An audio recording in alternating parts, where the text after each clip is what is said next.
Hey, welcome in, folks. This is Babbage-nator. We're in the Long Dark. We're currently hanging out in the land of the free. That's Great Bear Island, Pleasant Valley. Let's see. We've got some of the day left. Yeah, let's break down some cloth. So at this point in our run, we have food, but we are starting to run low.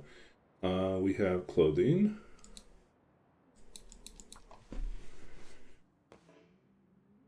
Yeah, we have a windstorm out there.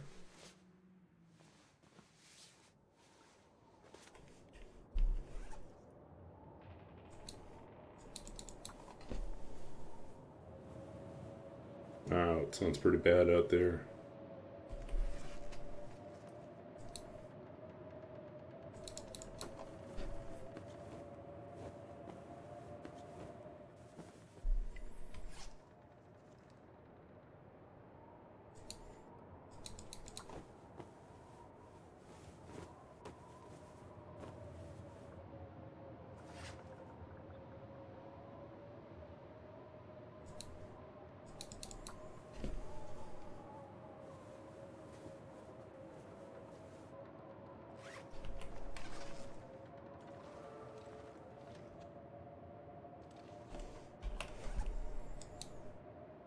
We just used up all our cloth, so we'll grab some more cloth.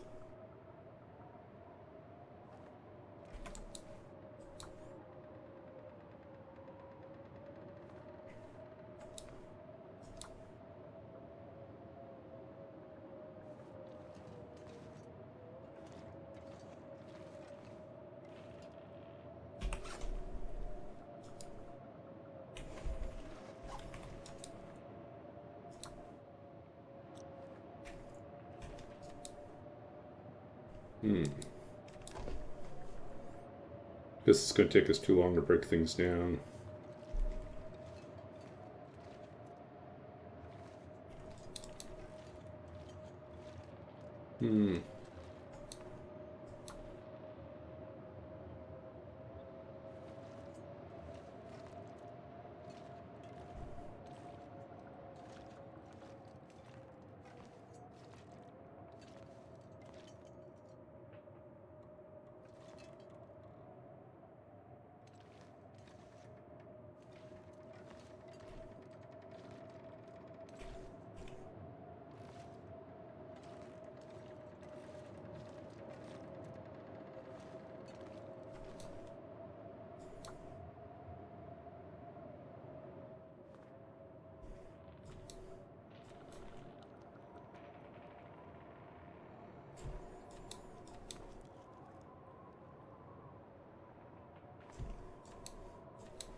So I ran another load of stuff over to Valley Village today. So I think that was my last trip there in terms of dropping off things.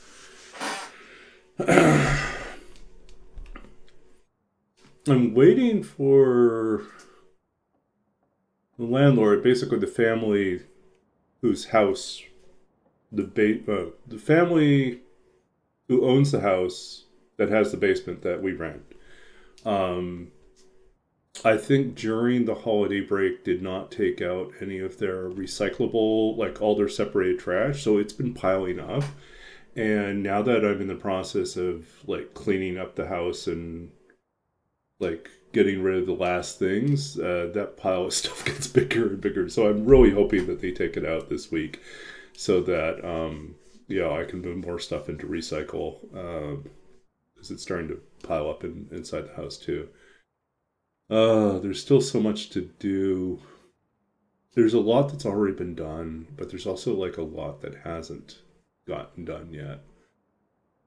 The big thing I worry about is, can I fit everything into the car? And I won't know until I make that attempt.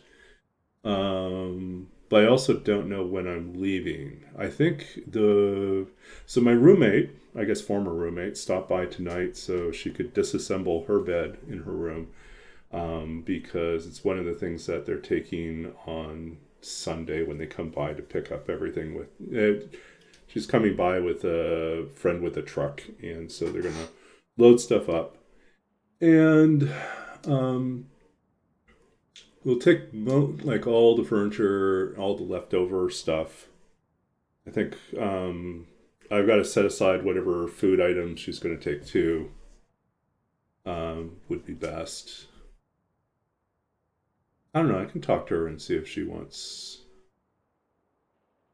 the day that she comes by to clean next week, which will probably be Monday or Tuesday. We will. Oh, I can check and see if she wants me to give her. Well, I don't know. Can I give her a lift back? I can't because the car will be full.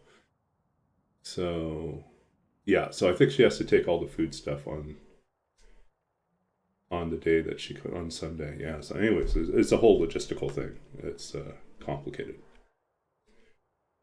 We're working out that. Yeah. But it's strange. These last few days of like living completely in the silence of the house with no one else here. And not even no one else here, with no possibility of another person being here.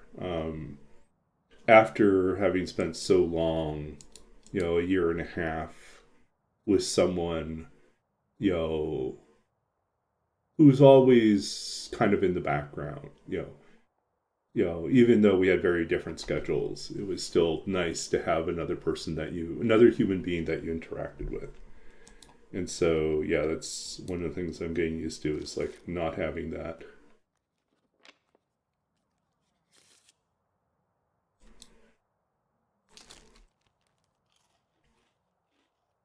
Yeah, and I'm still waiting for the response on whether or not I got this job out in Toronto.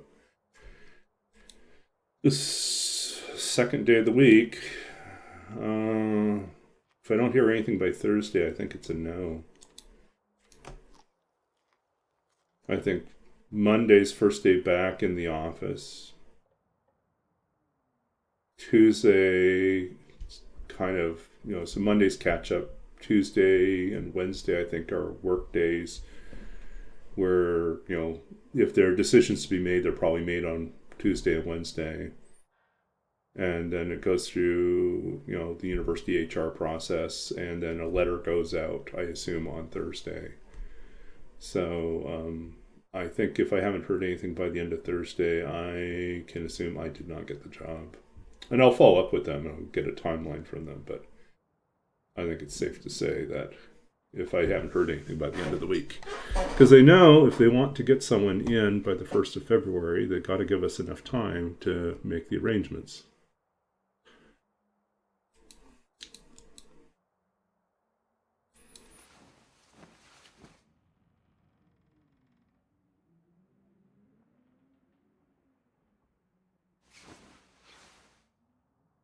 Okay.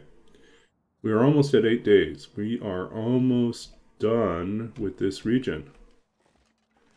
Then we are moving on. I mean, we could go, well, let's see. Is there a hacksaw? No, there's no hammer in Forlorn Muskeg. So going directly to Forlorn Muskeg would probably be a bad idea. Well, we'd have to go through Mystery Lake anyways. Mystery Lake could have a hammer. Could have a hacksaw. It's hard to say. But we have to visit every region. And I think it is wise to do Coastal Highway Desolation Point early, so that we only have to go through Crumbling Highway at the very early stages of this challenge.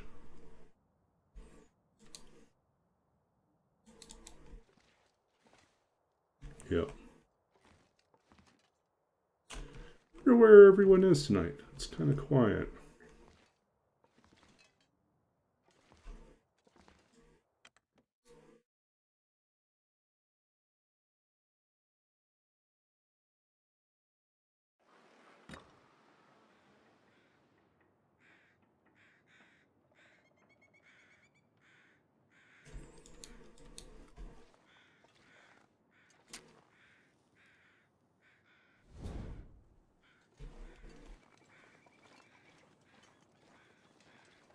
Let's go down the river and see if we can pick up some extra cattails. I think we already poked our head through there. This amount of fog is a little worrisome, but we'll make do.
No, we can still use these. Still early on.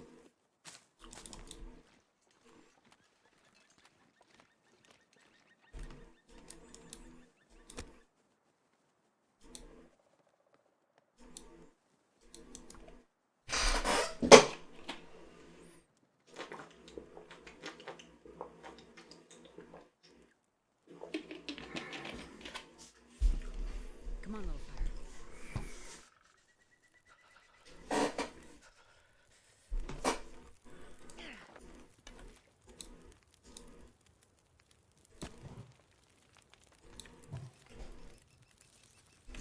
I think we should drop some tea here too.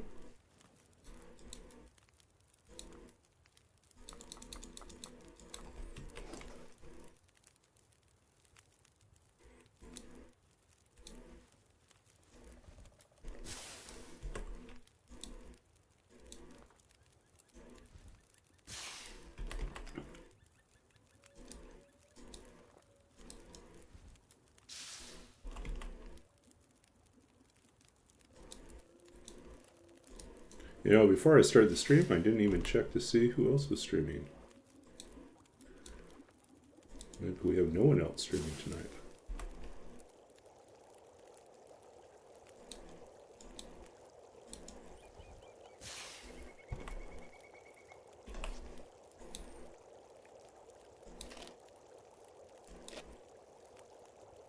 Okay, we're good. Actually, these are kind of bad.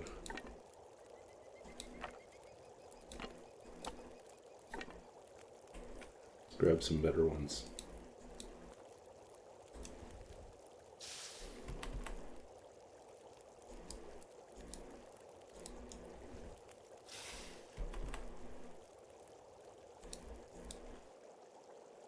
Oh, that was the worst one.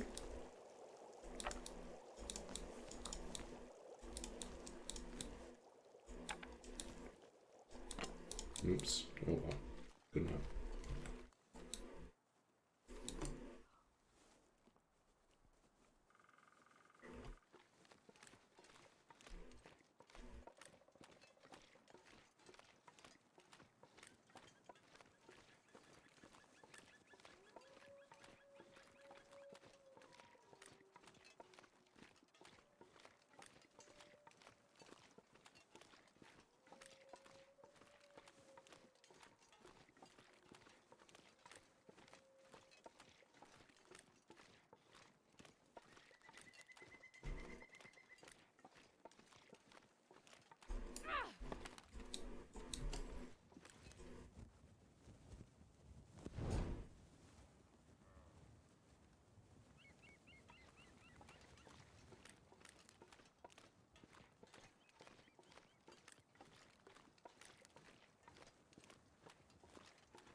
Hey, Roller. Good to see you.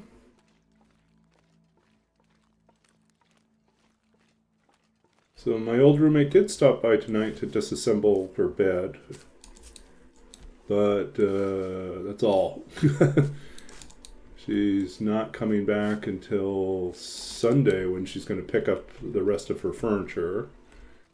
And then next week, I think Monday, we're going to try to get the apartment cleaned up before I leave. So I think Tuesday will probably be the walkthrough, the final checkout. So yeah, I've still haven't figured out how to get rid of my bed. I'm wondering if I might end up selling the bed frame.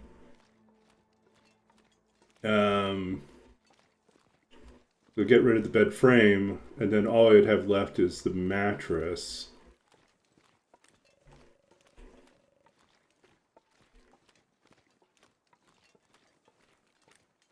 Yeah. I don't know. It's strange. It's like after several days of not having her around, it was kind of nice to see her again, but at the same time, it's weird because she's got her own place. She's doing her own thing now. So I'm just kind of a ghost lingering in this place. The last vestiges of the graduate life I, up until now, was living. I'm gonna need to eat soon. And I'm still waiting to hear back on the job. No word. I think if I haven't heard anything by the end of day Thursday, it means I didn't get the job. That's my guess. So, because I think Monday is back to office. Tuesday, probably meetings to discuss what they wanted to do, like who they've chosen. Wednesday will probably be like it goes through HR and gets signed off, and then sent out Wednesday or Thursday, the offer.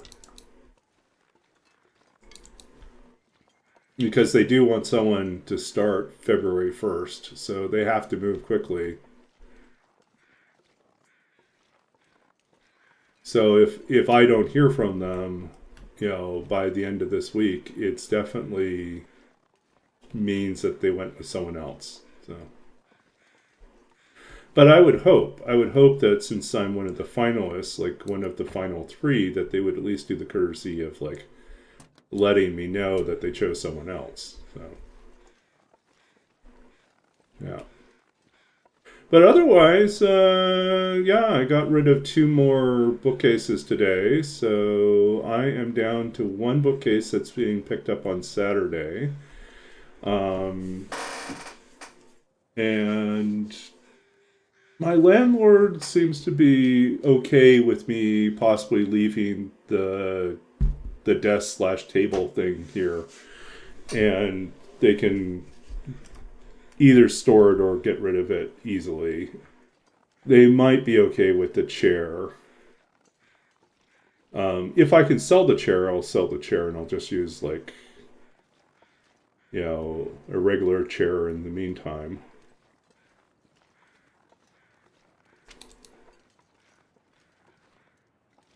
But yeah, we're officially now on day 8, so we got 24 hours to kill.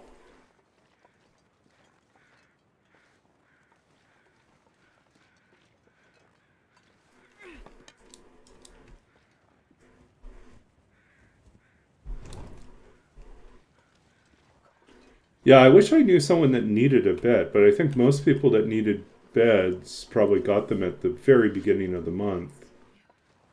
As they like last week when they were moving in to their, well, not even, I guess. Well, I guess it wouldn't be a student. Maybe there's someone that needs one for their family. Who knows?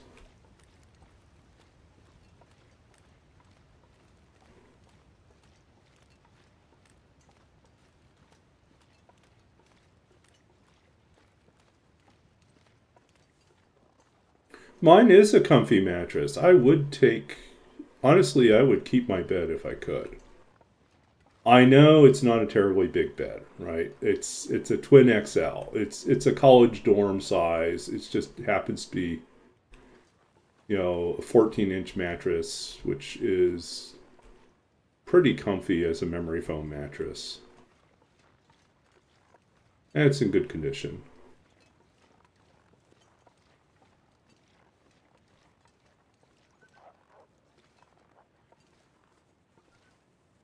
And he ran into a bear.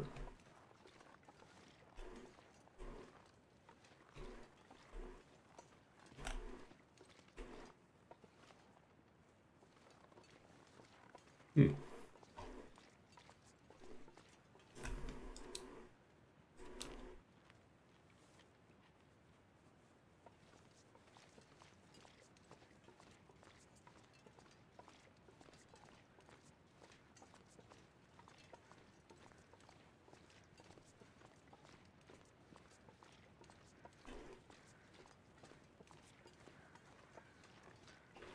So we are going into Coastal Highway next. That's our plan.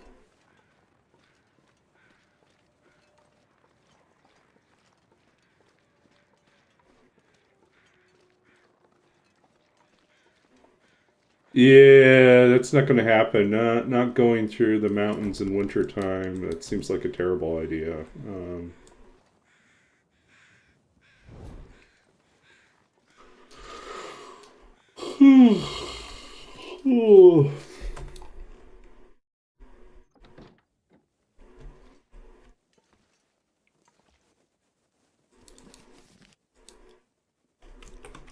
Single burner stove.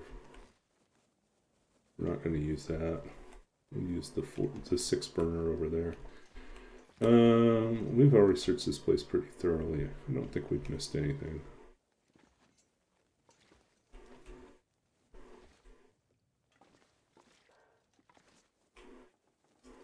Yeah, we've already got everything. Oh, there's more shoes. Guess there was something. Yeah, so I figure maybe tomorrow. Tomorrow I'm going to drop off an old laptop for recycling.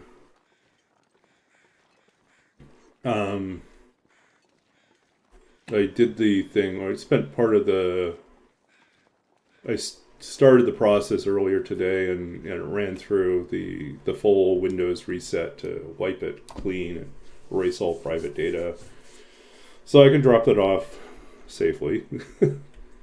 um, but yeah, it's an old Windows 10 laptop, so it's not upgradable, and I already have a more recent laptop that I use as my main travel laptop.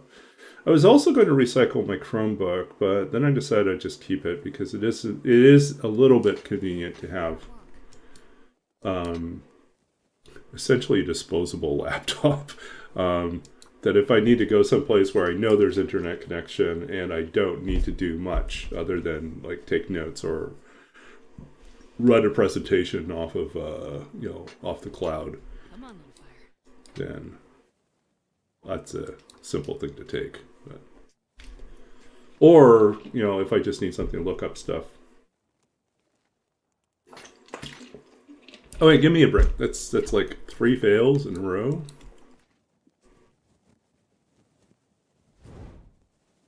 Try this again. This book apparently cannot be burned.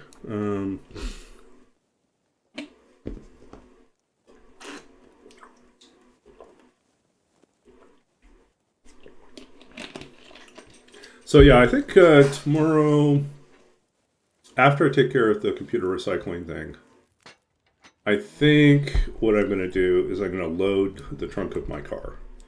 I'm going to try to stick as many book boxes into the back of the car, into the trunk of the car, and then fill up all the other spaces, and then see what I have left to work with in terms of the rest of the space in the car. Like how much stuff I have left versus how many spots are, what kind of room I have available. I know it's going to be...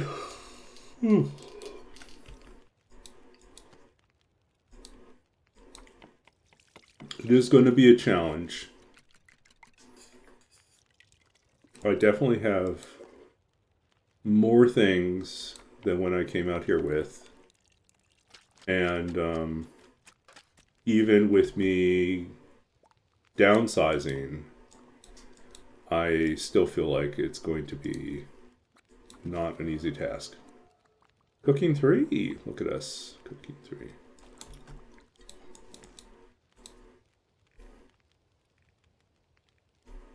Are we out of porridge? We're out of porridge. Boo-hoo. I could eat a horse.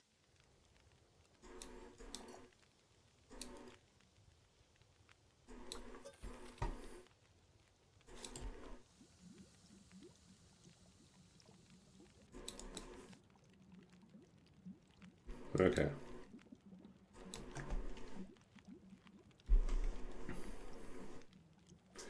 But there's a lot of kitchen stuff that I think I'm not going to take. I'm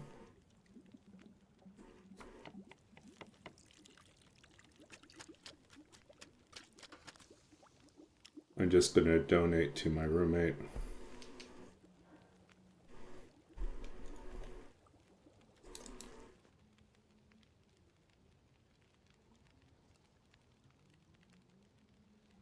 No, that's what I've been doing. Oh, but I did have like a disaster last night. I made something.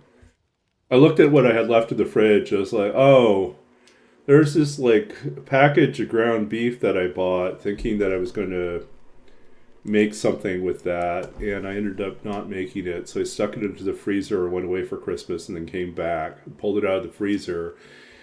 And I wasn't certain if it got a little freezer burn, but I decided to fry up the ground beef anyways and try to make a dish out of it. And it wasn't spoiled, but was not good. It's like I tried to make, and maybe it was my mistake of trying to make a ground beef curry, and somehow it was not texture wise, flavor wise. Something was not right about it. It just did not work out well. I had a bowl of it, and it was like,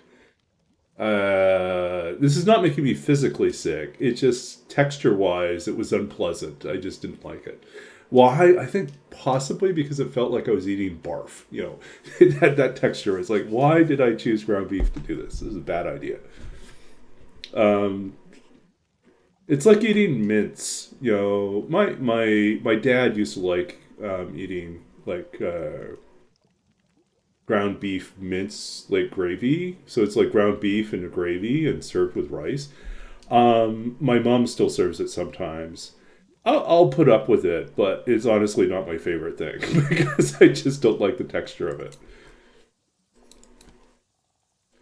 If I'd done it with tomato sauce, right? Maybe. Then it would have been a pasta sauce, but I had no pasta left, so that also didn't make any sense. So, yeah. So, anyways, that was a write-off from.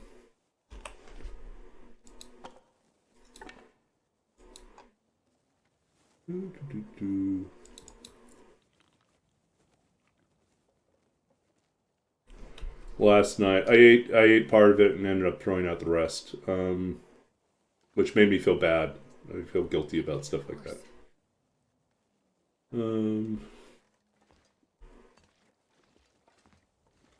I think we just look really closely at the remaining houses and see if there's anything, any little thing we missed that could have been useful.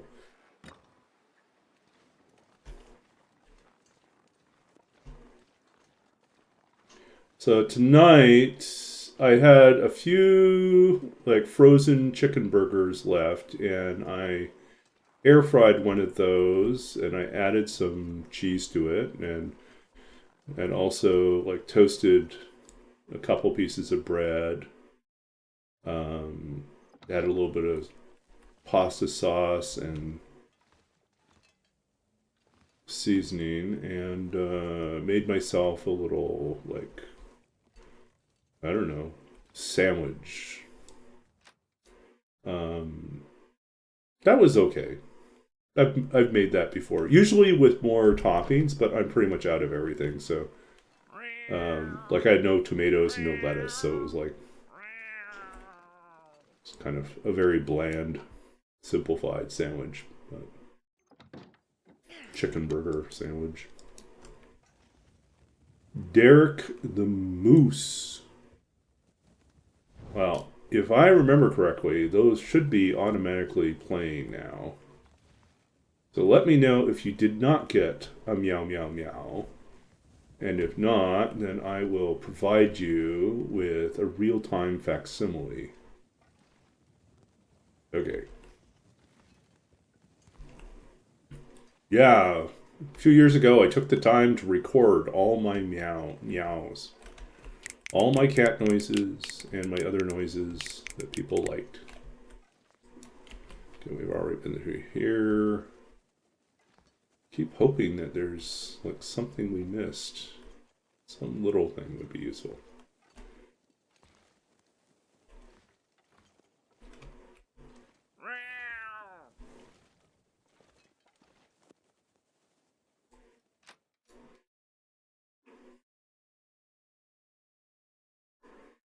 So how are you doing, Derek?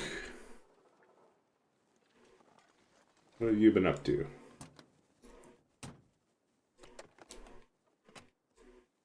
Yeah.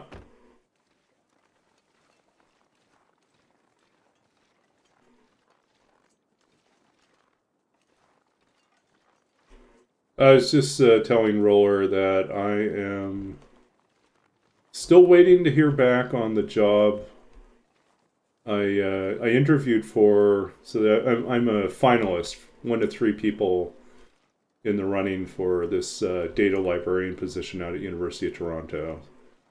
And the word is they should get back to us sometime this week, is I think what they said. Like, they would not have an answer before Christmas.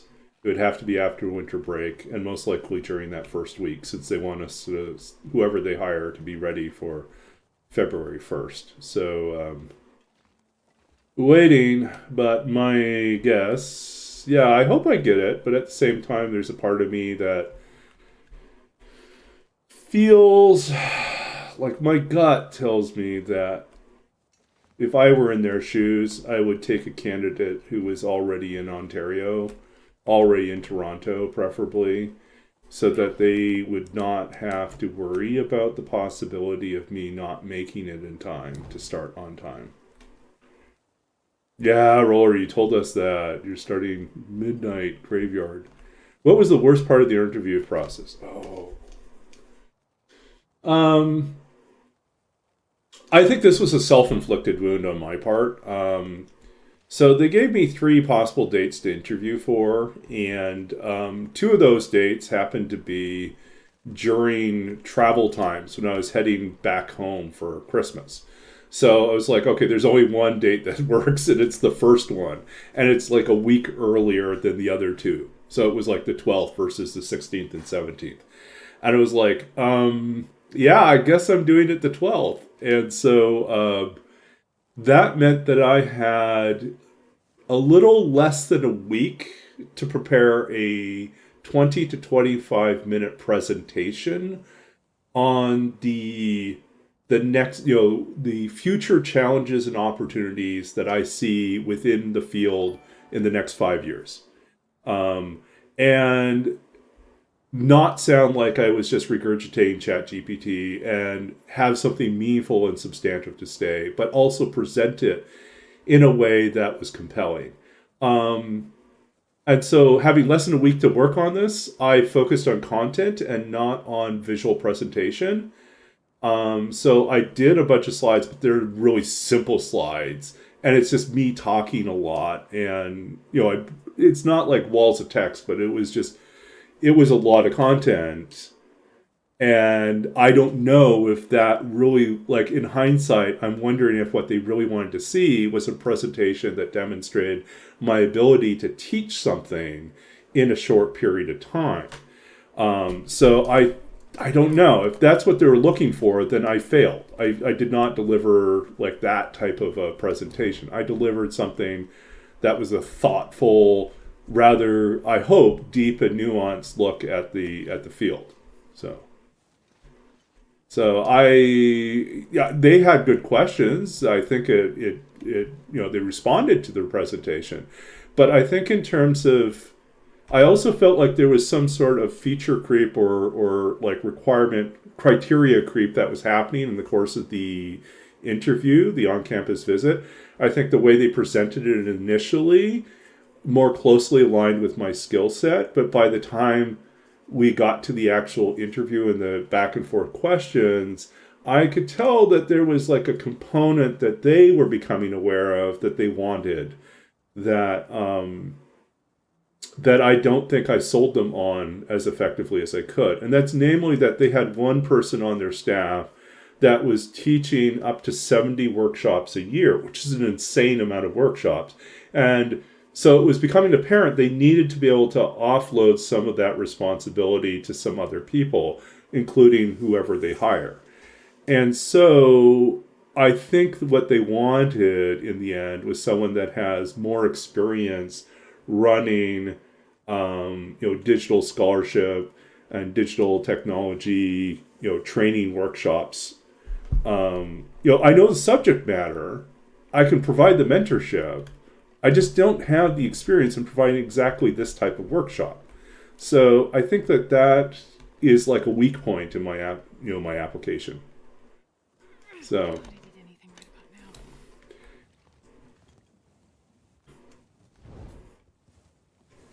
Yeah, so I don't know. I don't know. It's like, did I impress them? I think I impressed them.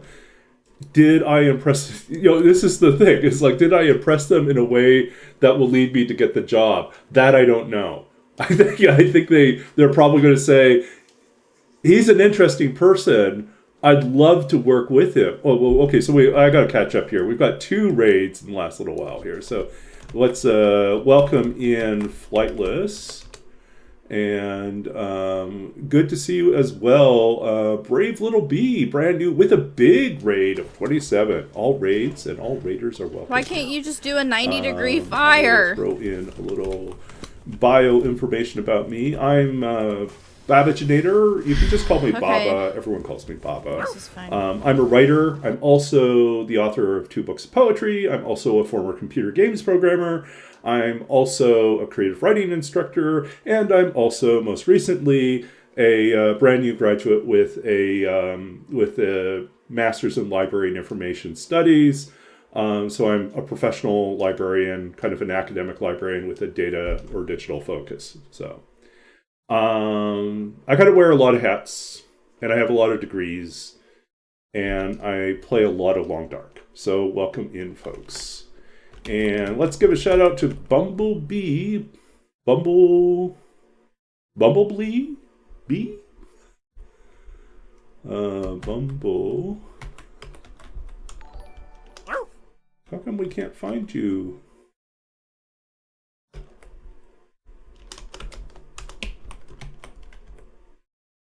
Oh, brave little bee. There. Brave little bee. Okay, so welcome in, folks. Yeah, and thanks for the follows. Good to have new people here. And so what we're doing is we're doing something a little on the crazy side. Those of you who've been around might know that I do a challenge called Roll With It. So Roll With It is kind of it's inspired by my geeky side of playing a lot of D&D and looking at D&D dice or RPG dice and thinking, how could I incorporate this into my TLD play? How can I work this into a challenge? And so I decided what I'd do is I'd do an Interloper run where every time I enter a new region, including the initial spawn, I have to roll a die and it tells me how long I'm going to be in that region. So I don't know how long I'm going to be there until I arrive. And so each major region, which would be like Coastal Highway or Paradise or Pleasant Valley or Ash Canyon, those type of big regions, it starts off as 1 to 10 days. And then it's 1 to 4 days in each transition zone or micro region. That would be things like, I count Milton Basin as its own little region, or Crumbling Highways, or that transition between Coastal and Desolation Point. You would roll 1 to 4 on those. After day 50, the length of the stay increases. Now, every time you come into a major region, it's 1 to 20 days. And each transition zone or microregion is 1 to 6. At 100 days, transition zones go up again and become 1 to 8. And at 150 days, it becomes 1 to 10. And then it stops there. You don't go to 1 to 12. So you could potentially spend 10 days in Crumbling Highway.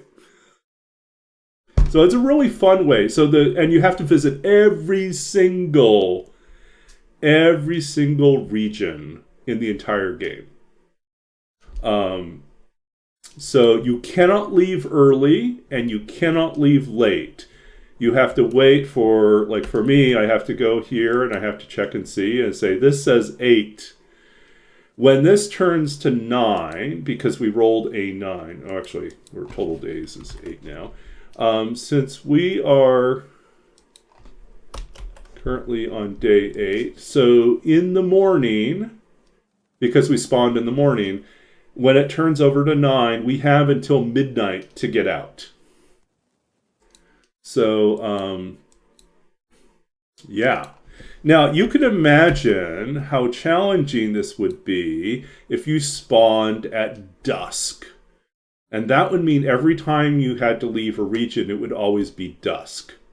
The sun would be setting, night would be approaching, and you have a few hours to get out. Or if you spawn, at like 10 o'clock at night, it's like, those ones, almost always those runs fail almost immediately because it's so hard to keep up with that. But my longest run, my only successful, I made 30 attempts before I was successful. And I failed a number of times in the last region at the very end. But I finally did one where it lasted 303 days and I visited every single region. And we did it. We did it in the end. But it was hard. It was always hard. It was always Blackrock. Always Blackrock gets me. So I am still, despite all my hours in this game, I am still horrible at dealing with Timberwolves.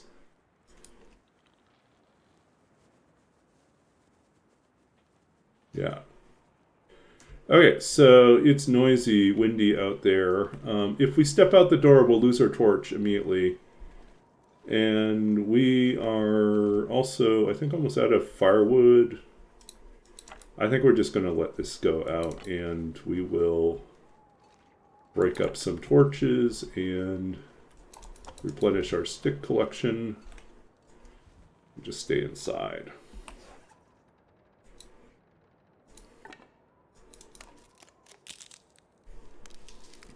Timberwolf.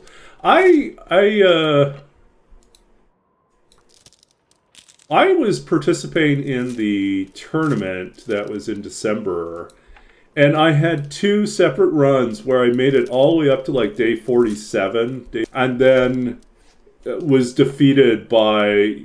The first time I got defeated by the cougar because I picked a fight with the cougar. I was like, I should have left the cougar alone.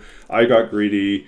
I misjudged my safety, and I turned out that there was a path to me, and the cougar got me, and I was not prepared to survive, a cougar attack, and that turned out to be a terrible decision, and I died on day 47. And then I did another attempt, and I made it all the way up to day like 47, 48. I was almost at day 50, and I lost the run because after killing the bear, I saw a couple wolves hanging out in Timberwolf Mountain. I thought, oh, I should pick a fight with those wolves. And I did not think about the fact that, oh, there's like 3 wolves hanging out together. How curious that might be. Maybe they're Timberwolves. I didn't think that. I should have thought that. And so I go over there to pick a fight with one wolf, and instead I trigger the whole pack, and they go and they massacre me because I was in poor condition and I shouldn't have been picking fights with wolves. So, yeah. You can have a lot of hours in the game and still make really dumb mistakes. Yeah. Okay, so all we have to do is make it to the morning. We can get out of here. We're going to Coastal Highway. We have a lot of stuff already. We did get a bedroll pretty early on, which was a stroke of good fortune. Games and Cookies, who's another streamer, was joking about the fact that it was so unlike me to get the bedroll early, because I have had a number of runs where unintentionally I've gone between 15 and 30 days without finding a bedroll. Just having terrible bedroll RNG. And my record is like 41 days without a bedroll, and that was on my first attempt at Misery. So it's like, oh, apparently I don't have to do Misery. I have to do Misery without a bedroll. And without a bow, because I could also not find the hammer. So that was terrible. That was miserable. So it lived up to its name. But yeah, so I have gotten quite good at surviving without a bedroll. And I now feel spoiled that I have a bedroll here. Okay, so... maybe we should make...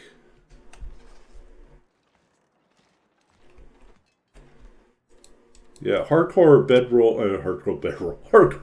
misery is no bedroll. Yeah, no bedroll and no bow, so nothing to hunt. You're just scavenging, just pure scavenging the whole time.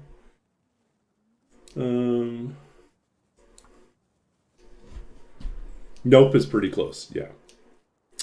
I did another challenge, which because I had an Interloper run that turned out to be a real joke. Within the first 7 days, I had somehow managed to acquire over 100 matches. I was like, what in the world? It's like, this is not Interloper. There's too many matches. And so I thought, okay, for my next challenge, I'm going to go 50 days with no matches. I'm just not going to use matches. We're just going to survive only using flares and fire strikers and maglins. And so that was an interesting challenge. That taught me a lot about how to keep fires going and how to survive when you don't have a fire at all.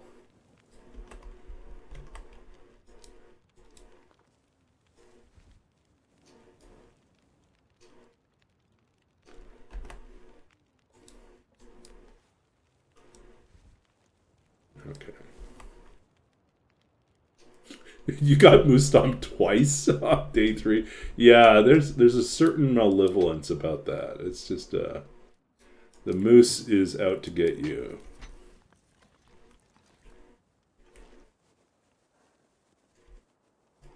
Okay.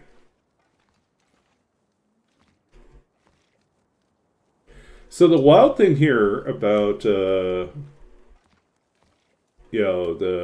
community center here is that you have these 6 cooking surfaces, and most people forget that you also have 2 more over here. So you have technically 8 cooking surfaces in here. So if you ever did drop a bear in this area, you just haul all that meat in here and you could be cooking indoors all this meat. But you'd have to get it in here, which is its own headache.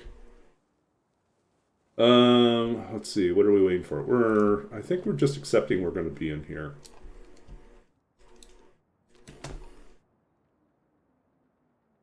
Yeah, Desolation Point moose is... Yeah, that moose is not fun.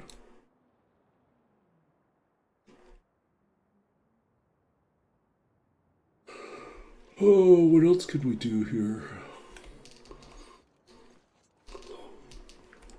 Just take some more cloth, I guess. Oh, I remember. We do have something we need to work on. I was going to decide...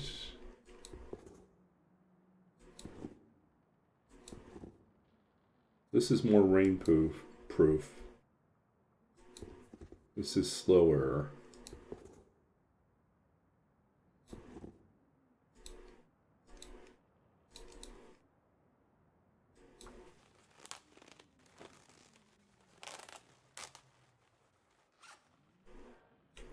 Okay.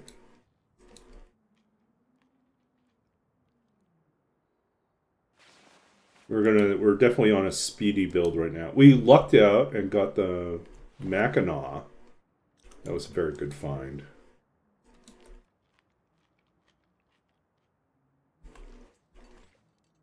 Only shows up some of the time at the Pleasant Valley farmhouse, but definitely, if you get lucky and find it, it's worth it.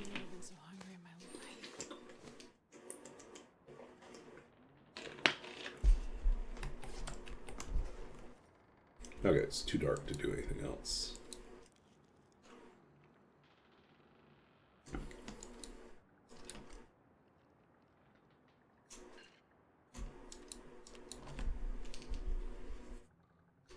So let's see, what else can I tell you? I'm a Canadian. I'm based in, right now, for the next week, I'm still here in Vancouver. And like I said, I'm waiting to find out if I'm moving to Toronto or if I'm going back to Saskatchewan. I have family in Saskatchewan, so that's the fallback plan. But the job in Toronto would be a great opportunity to kind of get me a little bit more experience, like straight out of school, go right into a good entry-level role. Unfortunately, it's a 1-year contract, or even less than that at this point. It's more like a 10 or 11-month contract. And it's just a temporary position until someone returns. And so, unfortunately, it doesn't transition into a full-time gig afterwards. But it does put me in the ecosystem of the university libraries in the area. But if I don't get that position, it's basically back to the drawing board, more job hunting, and possibly return to the consulting work I was doing before. Man, I could eat anything. And I do have some other like side gigs lined up for the summer. that might happen, but we'll see. We'll see what works out here. Okay, where's my bed? Where's my bed? Oh, this would be academic librarian, as a data librarian or someone that works with digital collections and digital research methods, helping faculty and graduate researchers. So, hey, Ginger Ellie Games. Ginger Ellie Games. Oh yeah, jump market is rough. I was actually really, when I went through the first round interview, I honestly thought I didn't make it through to the next round. I was like thinking, I don't know, it was kind of an okay interview, not a great one. And then they called me back for a second round campus visit. I was like, okay, maybe I am what they're looking for. But then, after that visit, I kept on feeling like I just have this suspicion that they're going to go with someone who's local, just because it's a big risk hiring me and then potentially having me not start until a month later because of the logistics of moving to another province. Yeah. So, I mean, I have a lot of things I can be doing, but I keep on seeming to arrive in the field just in time to watch it implode. It's like there's always some crisis whenever I graduate. I finished a PhD in English literature and creative writing with the intention to work as a professor of creative writing or professor of English literature or combination of both. And that was in 2015. And of course, if you're a Canadian in the US looking for work in 2016, when the immigration policies of the US went out the window, yeah, it didn't work. I mean, it was already a bad market because universities were shifting their focus to hiring part-time adjunct people instead of focusing on hiring full-time permanent faculty. They were trying to save money in this way, but it basically creates like a huge problem for people trying to transition into this as a career. It's just, you can't make it work if you're paid by the course instead of having a sustainable, salary. So, yeah, damn, all these interesting times. Why so interesting? There are times I think I was actually meant for a different era. I was like, I think I could have probably done quite well as, a monk in the Middle Ages, where I'd be holed up in a monastery filled with books and scrolls and writing and transcribing and translating things, researching things, providing consultations, and I just like a life of the mind. It's like, what, I kind of would be okay with that. It's like, I wouldn't be okay with the food. I think I would be very disappointed with the food quality, especially with all the food that I've had in my lifetime compared to what would be available, as very simple fare for a monk in the Middle Ages. But aside from that, I think, life of the mind, I think would have been nice. Yeah, I mean, it is. I've chosen the life of a monk, in so many ways. It's like every job I've had has basically been like, oh, this is modern monk. I was like a computer games programmer, which meant that I lived all the time inside of my cubicle, and worked like crazy. And yeah. And then I was like a creative writer, poet, and a graduate student. And that's also kind of like life of a monk, And now I'm a librarian, so my life of a monk continued.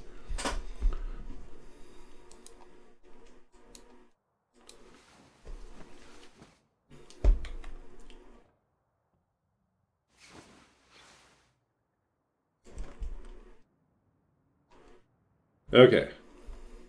We are almost, we're still in 8, but in a few hours, we will be at 9. Day 9.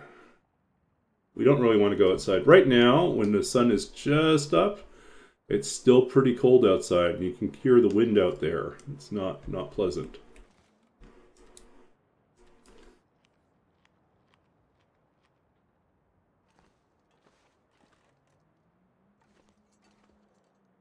So, what do? I think we've continued to work on our shoes. Anything right about now.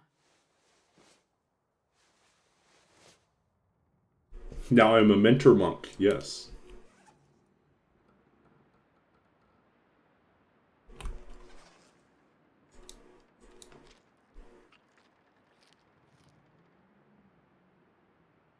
Yes, I also am a D&D player and DM, which is also like being a monk. Yeah. And if I do end up having to move back to Saskatchewan, I will live in my mother's basement and become a cliche. I will be the middle-aged, older, single guy living in a basement in his mom's house. I'm also, a published author and an opera librettist, but and hold multiple degrees. But I will also be a D&D nerd living in his mother's basement. Such is life. Oh, you're playing a monk. Okay, very cool. I am because this move is happening a little bit sooner than I had planned. I thought I would be here until March, and originally I was going to stay, even though my position ended in December. I had some money coming in from some other sources, and I was like thinking, oh, I'll stick it out until March for a couple reasons. One, because my roommate is too busy with her PhD in chemistry right now to take a break to go hunting for an apartment for herself. So I'll let her like kind of coast along until it's closer to the end of the term, and then it'll be easier for her to find place. And also because there were like things in the area I still wanted to do. And I thought I might be able to pick up a part-time job locally, in the short term as well. What instead happened is she found, quite miraculously, an incredibly good apartment very close to the campus that met all her things that she wanted. We are officially on day 9. It is time to leave. Okay, let's update here. So she ended up saying, I got a place that I can move into in January. And I looked at my situation, and I said, I have this interview, and if I get the job, they're going to want me to start in February. So I will need to leave in January too. So I got to prepare to leave in January. And so it makes sense for both of us to move out at the same time.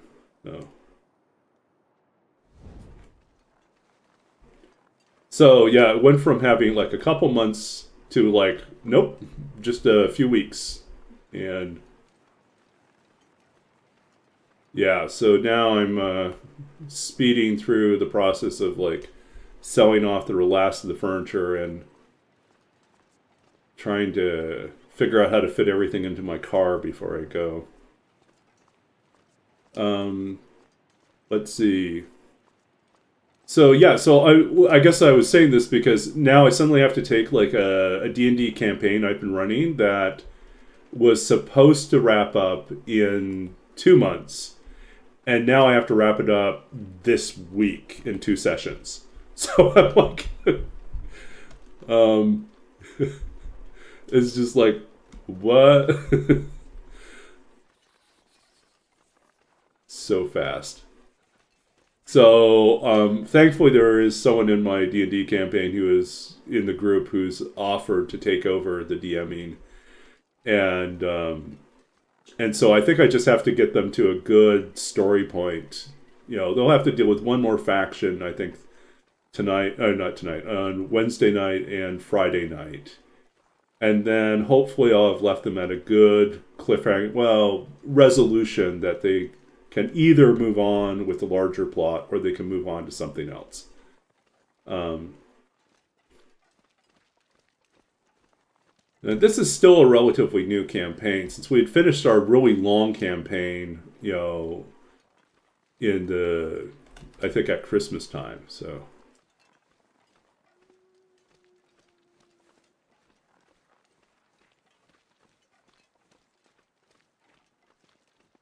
So you moved from upstate New York to Oregon. Yeah, that's a very different experience, right? I used to live in Vancouver, Washington.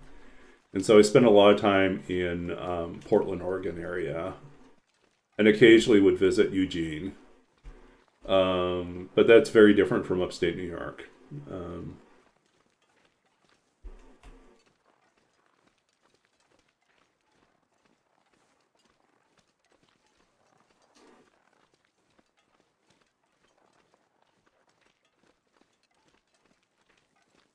But there's definitely like unresolved parts of this plot that will just not probably not get addressed. It's okay. I may just teleport them into a new realm, and then leave that for the next DM to figure out where they are, how they got there.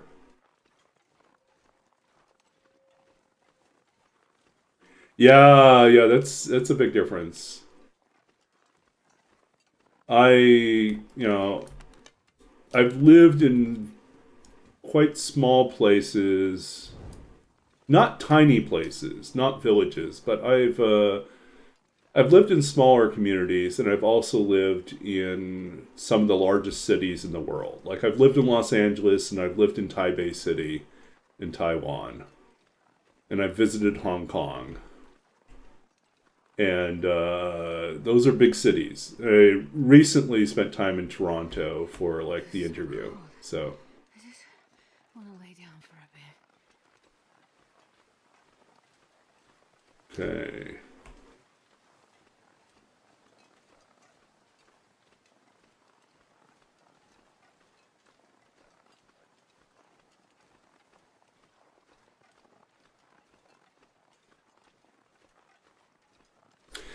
So I'm about to move, at least temporarily and possibly longer if I don't get the job, to Regina, Saskatchewan, which even though it's the capital, it only has a little bit over 200,000 people, which still makes it like the second largest city in the province. The largest city, Saskatoon, has maybe 260,000 people. And most of the communities in Saskatchewan are like numbered, like the population numbers are in the thousands or in the hundreds. There's not that many large communities. It's mostly farming communities. And so, it's very different. Like I like Vancouver a lot. I loved Los Angeles during the time I was there. I think it would be hard to live there now. It's just so expensive. But Vancouver is also very expensive. Portland got expensive, We're trying to keep our well fed, at least for the next little while here.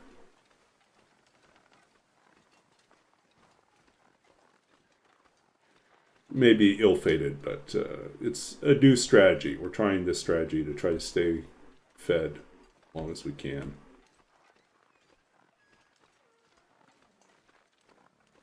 Okay.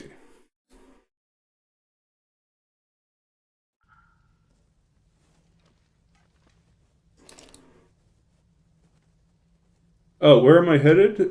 We are going to Coastal Highway. So as soon as we get out of this cave, we will roll and find out how long we've got. How many torches do we have? Okay, we're gonna not dawdle, so we don't have that many torches. But we have some good torches, so I'm not worried about running out. Just want to make certain.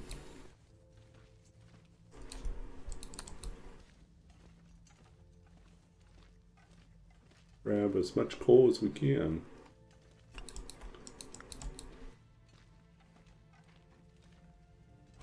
So we're going to go through this side because then we can do this. This stuff will come in handy.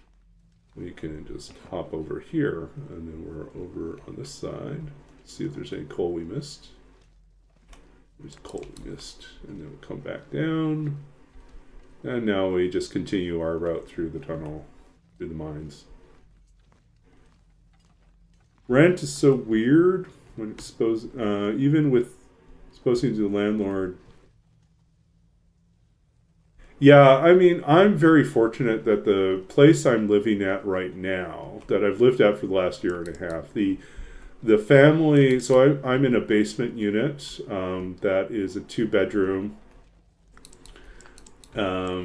unit, and the total rent for the 2-bedroom is $2,500, but it's a 2020 house, so it's a newer house. It includes rent includes all utilities with the exception of power, and also includes top tier fiber optic internet. So we have really fast internet here. And that's also free. So, and then there's street parking, which is also free. So it's fantastic.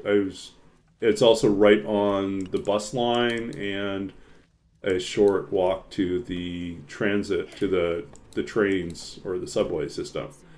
So, yeah, so it's been very, very convenient to live here. And I think price-wise, we get a lot for what we're paying. So individually, we pay $1,250. If my roommates just moved out into a studio that's closer to campus, it's nicer, older building, but it's like 10-story apartment with north facing and then windows that basically look north, west, and east. So she gets a view of the ocean, and she can see both the sunrise and the sunset. I mean, she's spoiled. It's beautiful. But it's $1,750, which is still a really great deal. But that's typical for like what a single person's going to be paying for a studio is like $1,750 and up. The prices have gone down a little bit, but that's still pretty typical. You could get like, yeah, I think like $1,750 to $2,000 would be pretty typical for most decent studios that are not like really sketchy in some way.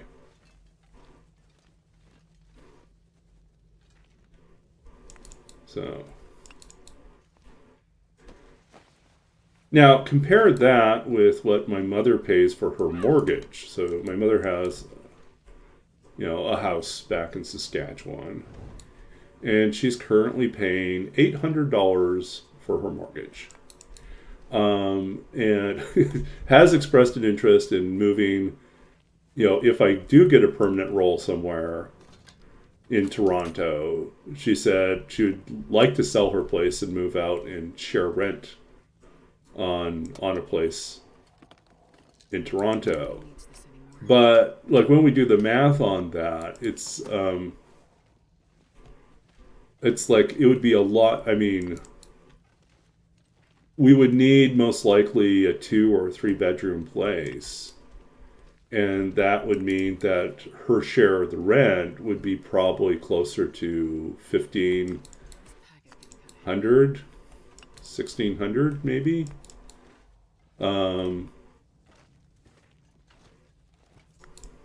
Yeah, so it'd be more than twice as expensive. Yeah. But she wouldn't have to shovel any driveways if we lived in a condo or something like that. But at the moment, there's like, so far, no word on whether or not I got the temporary job. And there's definitely nothing happening in terms of a permanent role right now. So I think she may have to put that plan on hold. I'll take it.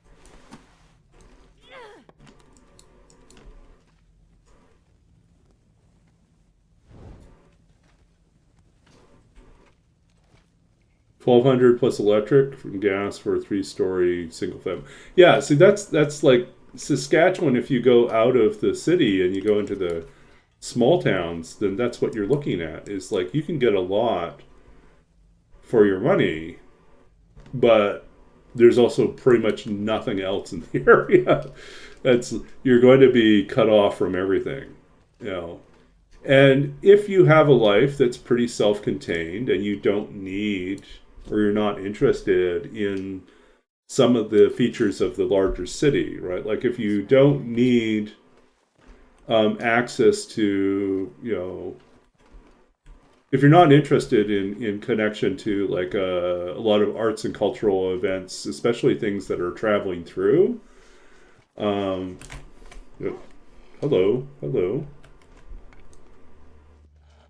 I was just going to start a fire over here. Go away.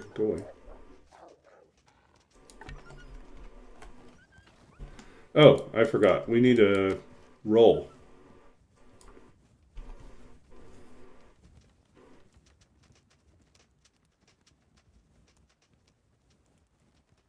Come on. Come.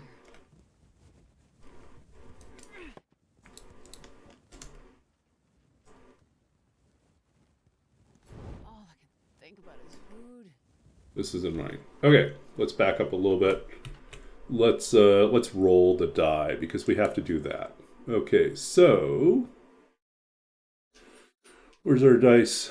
Okay, we are still in the first 50 days, so this is a D10. We are rolling the D10. What does it say?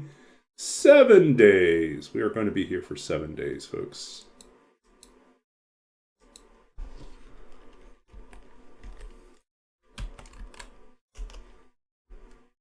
Day 0 of 7. Okay.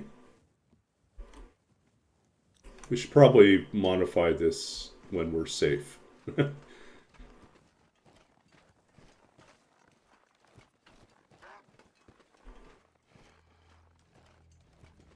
Yeah, leave me alone, buddy.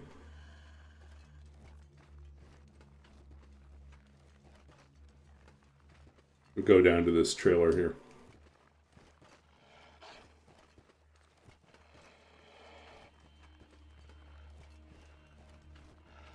Do we like Coastal Highway? 7 is actually adequate. You know, there's a fair bit to do in Coastal Highway. Lots of places we need to check. Seriously, buddy. Okay. Just go. Go away. Yeah.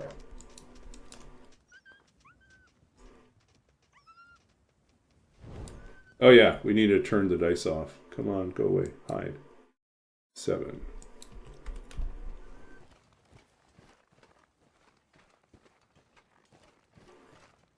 So do we like it? I think we like it. It's not a terrible number. I mean, I find like the most challenging numbers are the top number and the bottom number. Like if you get the 1 and you're crossing through Mystery Lake, it's like, oh, there's so much I wanted to do in Mystery Lake and I only have 24 hours to do it in.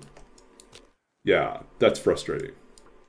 And I think the opposite, which is like, I'm in Forsaken Airfield for 20 days. It's like, this is not a fun place to be for 20 days. I really need to get fire starting up. This is getting really bad.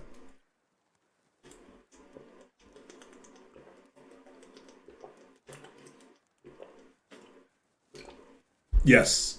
As we all know, 3 days in Blackrock is much better than 17.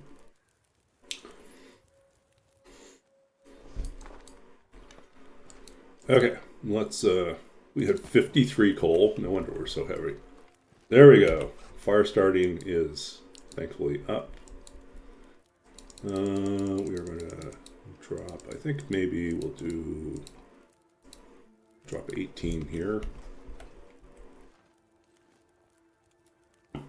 Okay.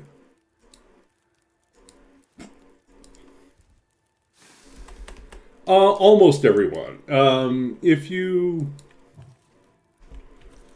know the streamer Prof Niels, Prof actually really quite likes Blackrock. And so does Wands, although I don't think Wands has been streaming much lately. Wands actually regularly does a challenge where he spends 50 days in Blackrock. Oh, and Fox likes Blackrock? Well, good for him.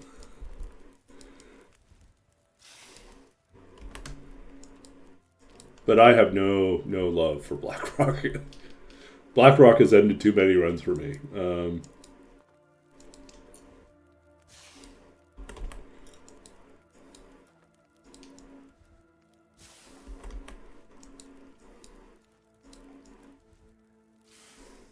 Okay, we're no longer heavy, which means we are no longer looking like a tasty snack for Mr. Wolf. Okay, let's quickly get in here, see if we can find some food, and then we're going to work our way over to the Quonset. Or actually, I guess we could go down.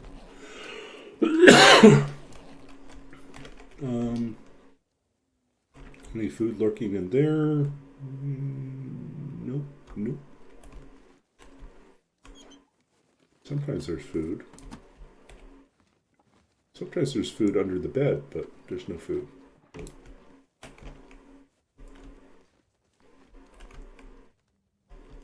Nope. Wait a sec, what was that?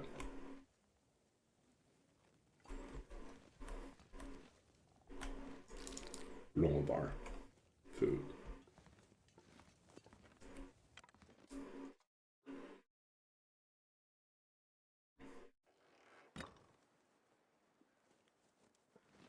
Yeah, I've spent most of my time playing Stalker and Interloper. Although I have tried, I think, all the different settings, all the different levels at some point.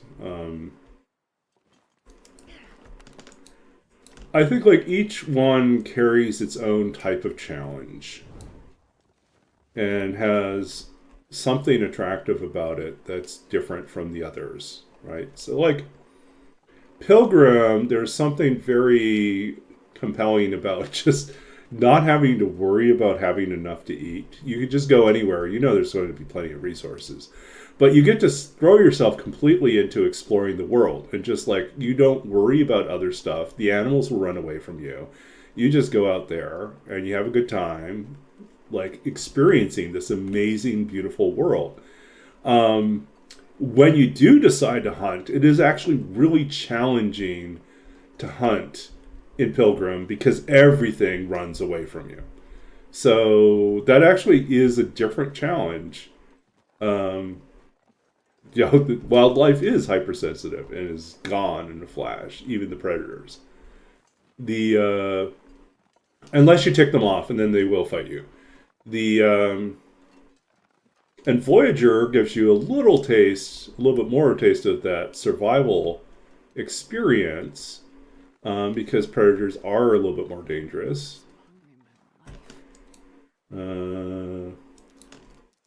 Moldy granola bar. We did not get sick. We're all good. We're trying to keep our well fed as long as we have all this coal on us, because it's just going to be easier to haul it to the Quonset. Yeah, I really like the fact that people, generally speaking, don't view this as a competition. Here's the point. Like, this is a game in which we all know the outcome of the game is that you die. There's no one that wins the long dark. It's like, there's no, like, triumphant, like, end scene where you, like, are crowned the winner, the king of Great Bear. No, nothing like that ever happens. You're still going to die. And almost always it's going to be something you did, some stupid thing that you overlooked. Or you'll just be in the misfortune of, you happen to take a turn and go over a hill and there's a wolf waiting for you. and you just didn't have the right reaction time. Yeah. I think play whatever you want to play as long as you're having fun. That's the only thing that's important. And I think the community is generally like that. It's just like we recognize. In fact, some of the people that design challenges for this community, um, will actually actively look for ways to introduce people to some of the aspects of the other difficulty settings, just so that you can experience why this might be challenging in a different way. So like we had a hunting challenge one where um you know it was a modified pilgrim setting, um and it was really hard because all the wildlife kept running away. It's like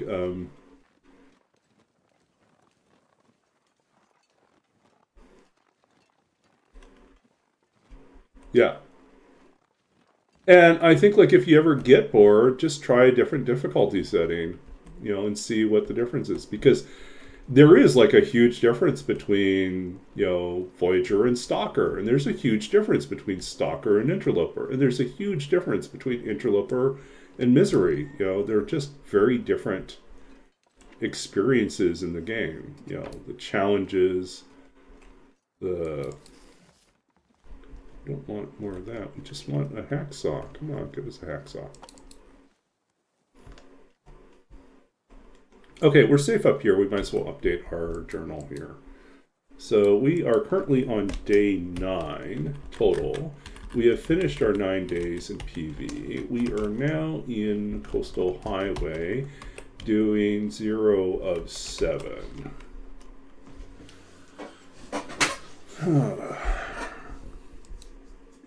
Still looking for a hacksaw. And let's see, how are we doing time-wise? Okay, so we have enough time. We could try to get somewhere else. Let's go Quonset. Or should we go... I don't know. Do we do Quonset? Or do we do... Bear Creek? I worry about running into the bear on Bear Creek.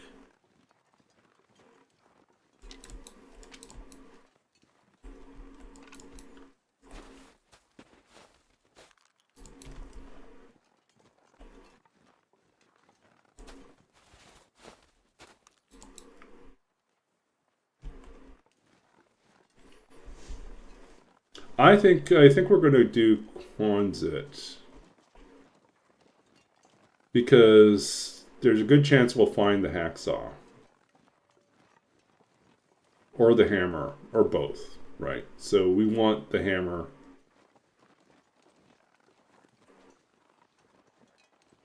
And we've got 7 days, so we can kind of wander around the whole map. We're okay.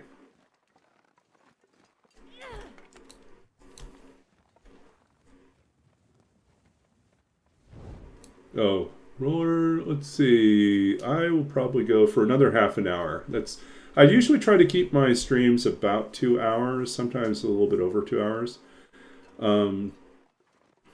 Because I'm getting old, and I find like my judgment starts to go after about 2.5, 3 hours. I start making stupid decisions because I get tired. So yeah, maybe about, 25, 30 minutes from now, I'll be wrapping up.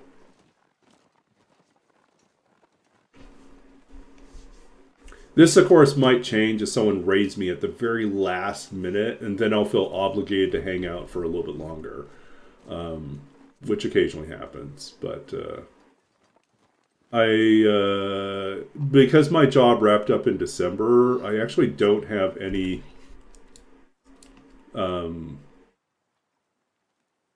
sort of rigid commitment schedule-wise. I have like I said, I'm running a D&D game tomorrow at 5:30, So as long as I budget some time for myself to work on the encounters, then I think I'm fine with like whatever schedule. I do like to wake up reasonably early to. Oh, there's a bear over there. Let's not meet Mr. Bear. Of course, if Mr. Bear is over there, then it means we can get out over here. Hopefully he's not coming back this way. I had a previous run where I decided to come down this way and I wasn't paying attention. I walked right into the bear. It was like, not good, not good. Gotta pay attention to the bear noises.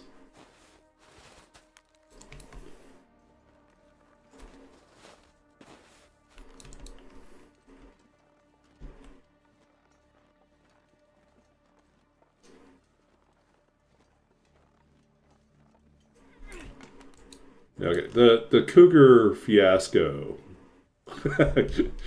that was super embarrassing. That was really, really bad.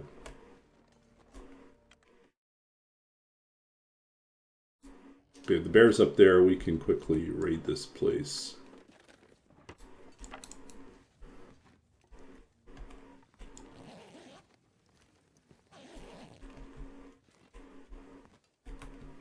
Anything else? Anything else? Nothing else. Jeans. Okay.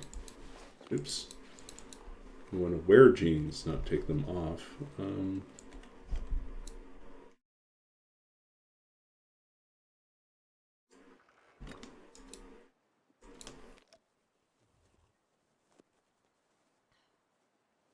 Okay, let's quickly grab some more. I'll grab as many acorns as we can. This is our emergency plan for food.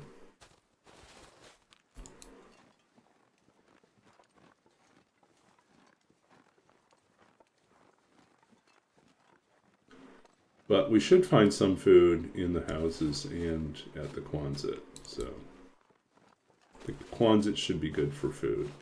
Usually at least enough for a meal or two. The biggest problem with 7 days here is we will need to really find that hacksaw in order to do some scavenging, harvesting of carcasses. Otherwise, it's going to be... We will probably have to give up... Well, almost certainly we're going to have to give up our well-fed soon. But it's been valuable for now to be able to carry all this coal with us. So. Oops. Anything? We don't need that. Yeah.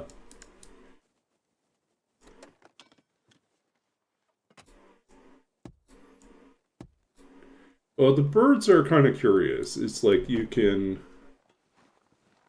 They're helpful cues, but they also can be... They signal not just, you know, where carcasses are. They also sometimes signal change in weather.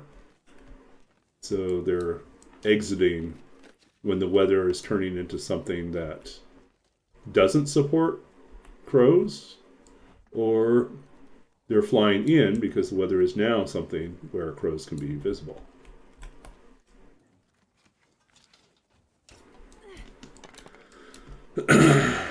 I think it was Zach Naffigan who did the research on that. And so it was really fascinating.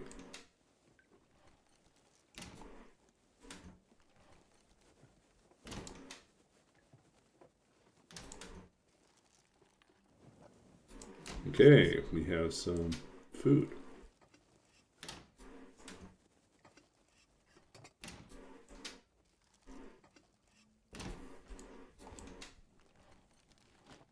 So those of you who are new, that are brand new to this stream, one of the things we do on this channel is we read poetry.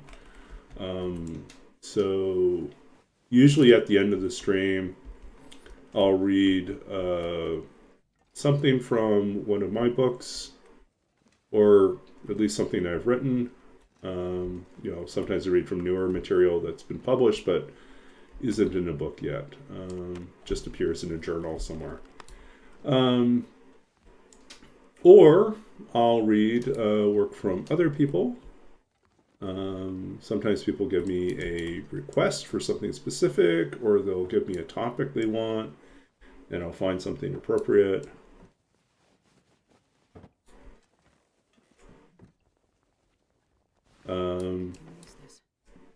Actually, we really don't need them.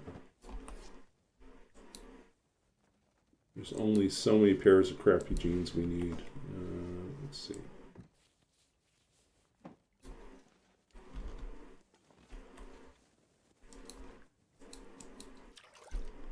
Solving our water problem right away. Drop any of this gear.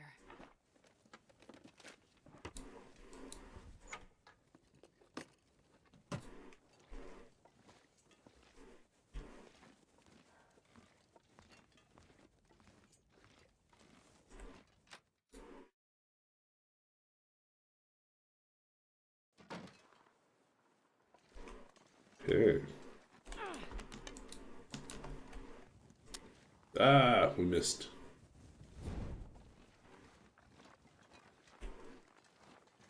I don't see any barking wolves.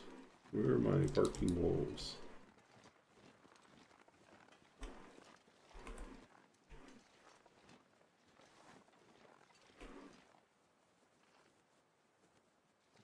Is that deer?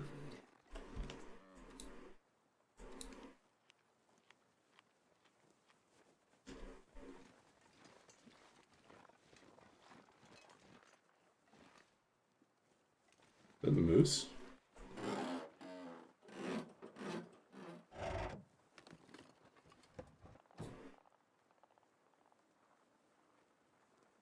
Yeah, I think it's a moose. And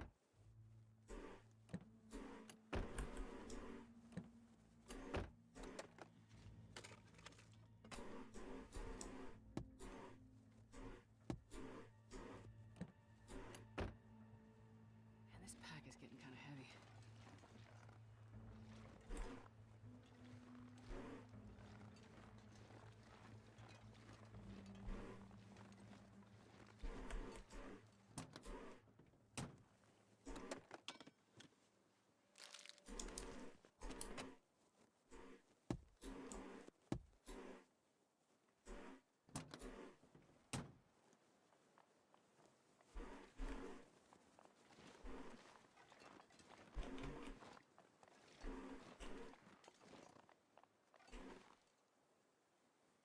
Yeah. I don't think I've seen the moose on the road before. That's weird.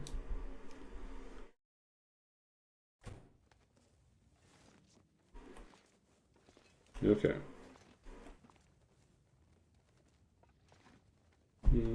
Let's see. I think we are going to need more torches soon, so let's start fire.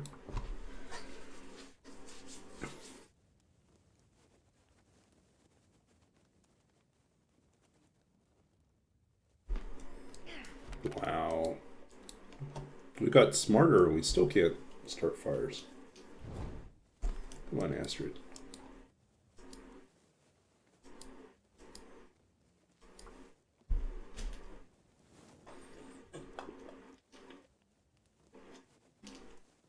Come on then, fire.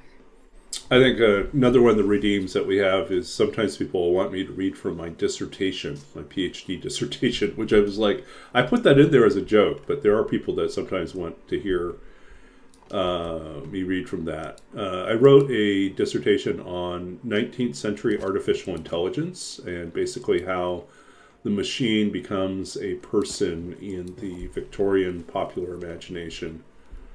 It's kind of a prehistory, a cultural history of artificial intelligence, I guess you could say. So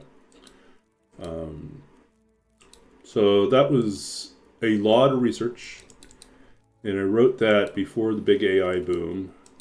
And now I'm thinking about doing a rewrite for a popular audience, and kind of expanding it to include a lot of the things I didn't have time to write about. So if I don't get this job out in Toronto, I may just take a year. I'll keep looking for work, but I will take the year and spend it working on creative projects as well. I'll try to look at it as a opportunity to work on things that I have neglected.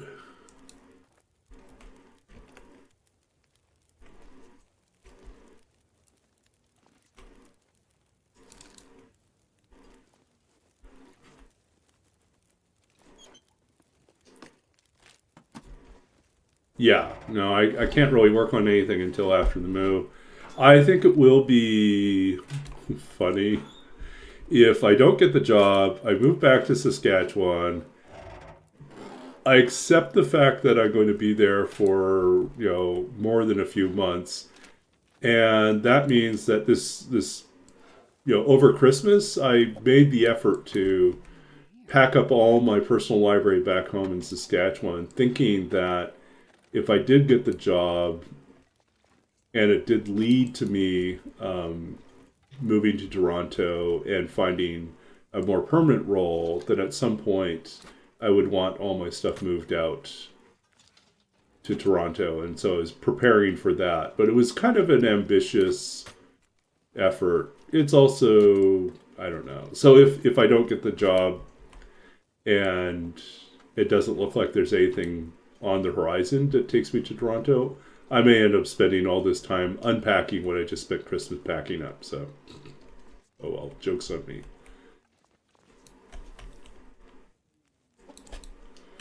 Quality tools. Starving. Okay, we can drop the... Did we have crappy tools? No, we didn't even have crappy tools. Yeah, I'll take that. Yeah. I don't know. In hindsight, I was like, why am I doing this? Why did my mother insist I do this?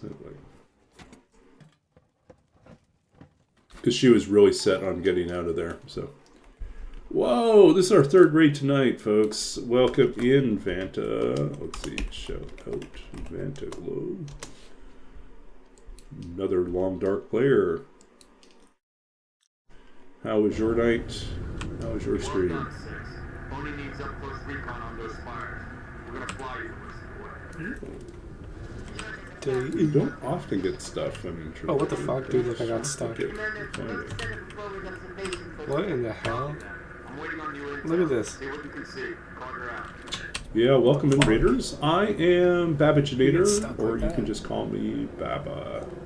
Most people just Oh call me my Baba. god, dude. It's easier. You guys stop staying up so late? Yeah.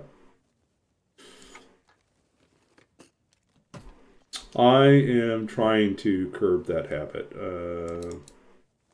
But it's hard because, like, now that I'm done with my job finished in December, so I don't have any responsibilities first thing in the morning, other than the fact I've been trying to get back. Christmas was not good. I totally abandoned my morning exercise routine. So since coming back here, I've rededicated myself to trying to get back into my exercise schedule. I don't see the hacksaw anywhere. Not seeing the hacksaw. I think we are out of luck. Could be outside.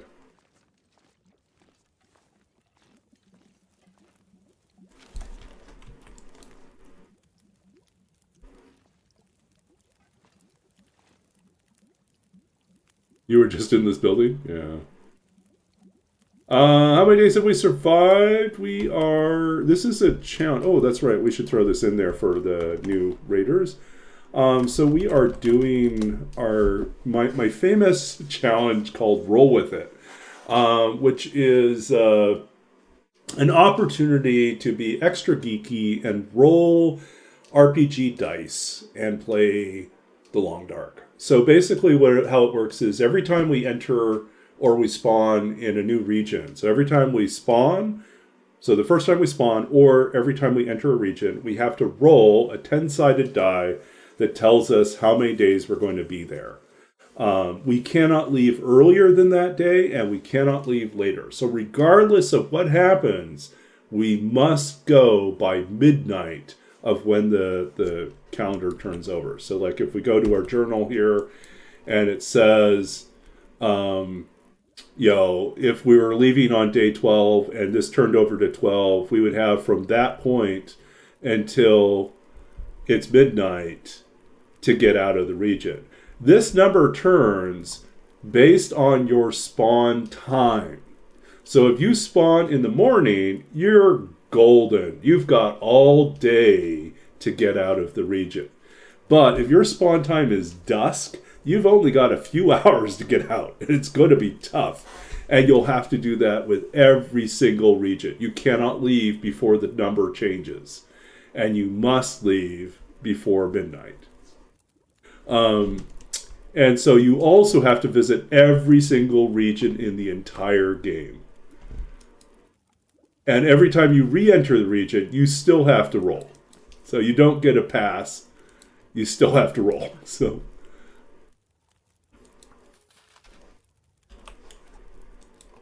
okay, let's drop this down here.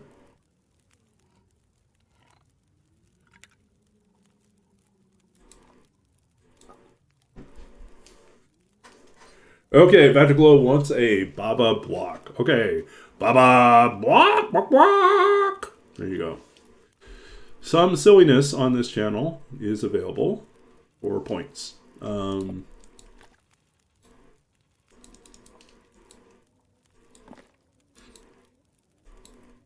For every cultural and educational intellectual redeem, there is also something silly available.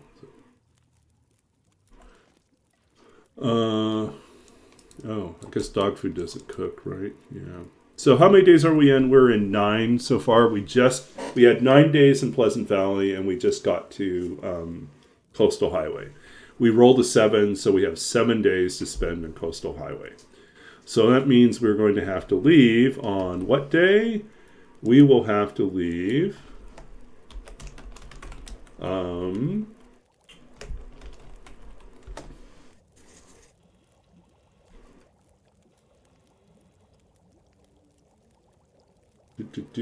that will be leave day 16.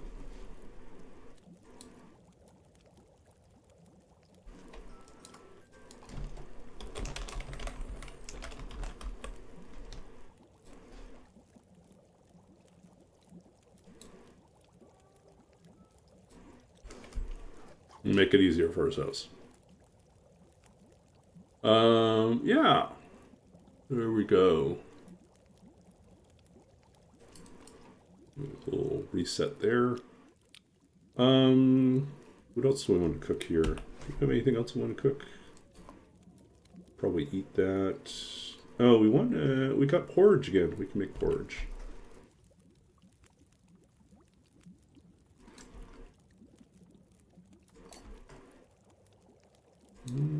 Let's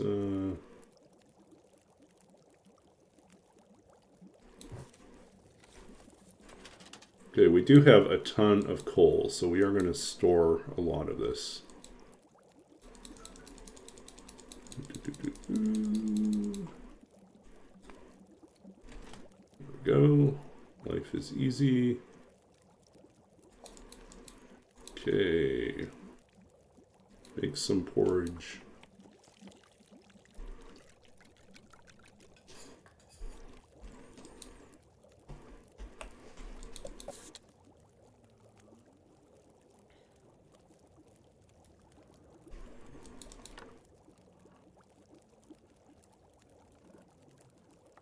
Actually, we really shouldn't be trying to keep well fed now that we've delivered our coal.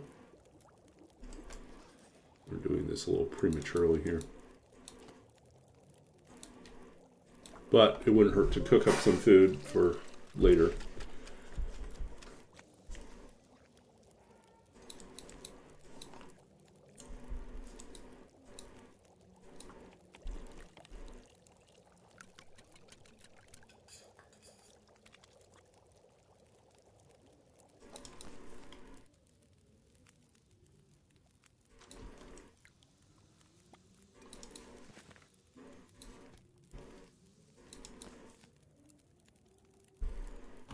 Okay, we can also drop.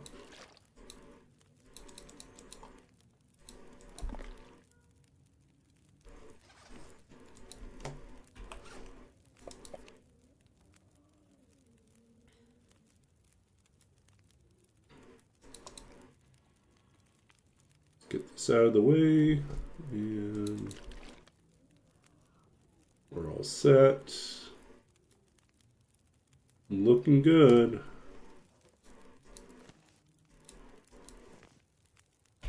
How are we doing for torches? Oh, we don't need all these guys now. We definitely need more torches.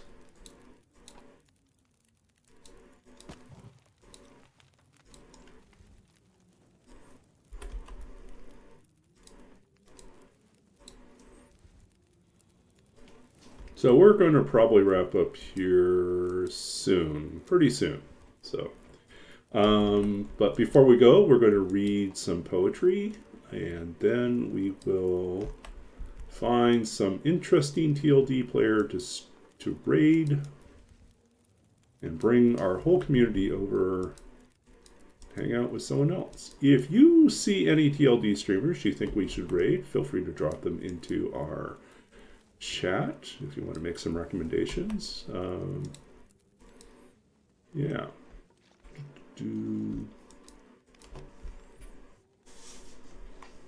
There we go. Someone's already put the request in. Read us a poem.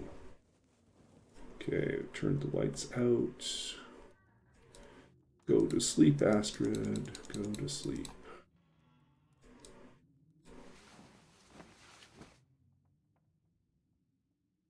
Oh, really? Everyone just rated me, huh? So we'll check that out. If worst case scenario, we'll find someone that usually streams TLD and is doing something else. But usually we'll support our TLD friends. Or we'll find someone new that I don't know and we'll rate them. Okay.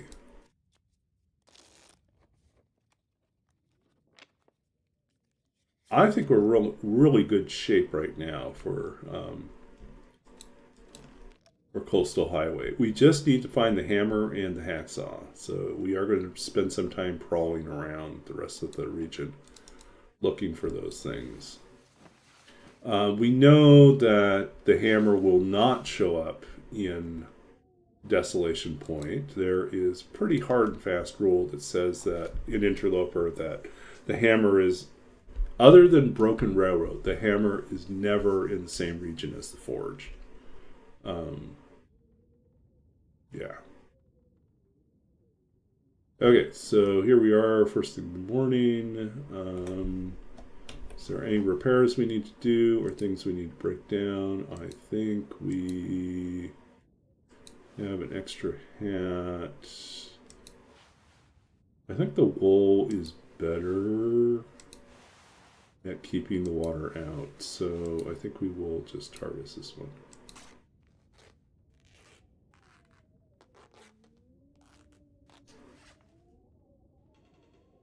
Okay, we'll take a look. Why are my jeans? Oh, my jeans are in terrible shape.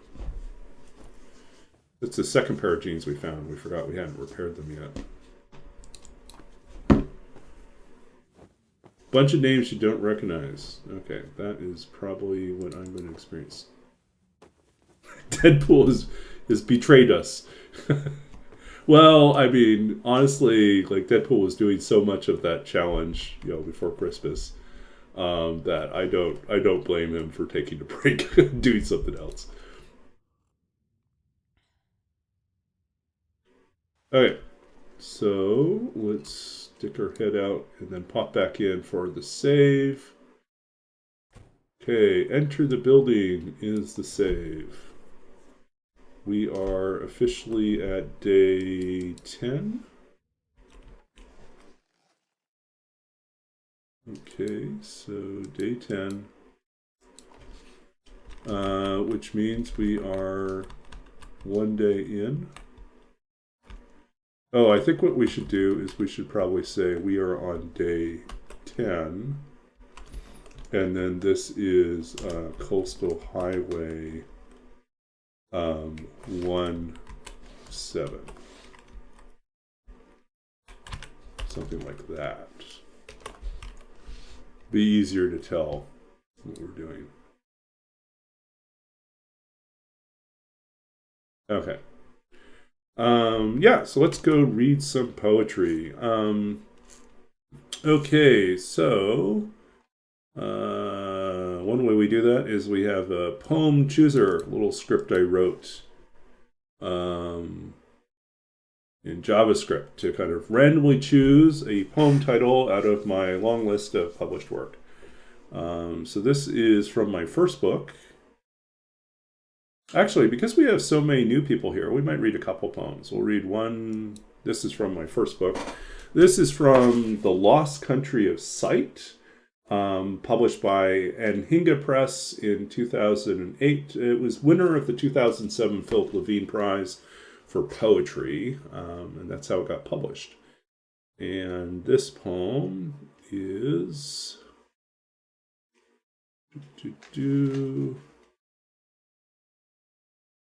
Where is it here?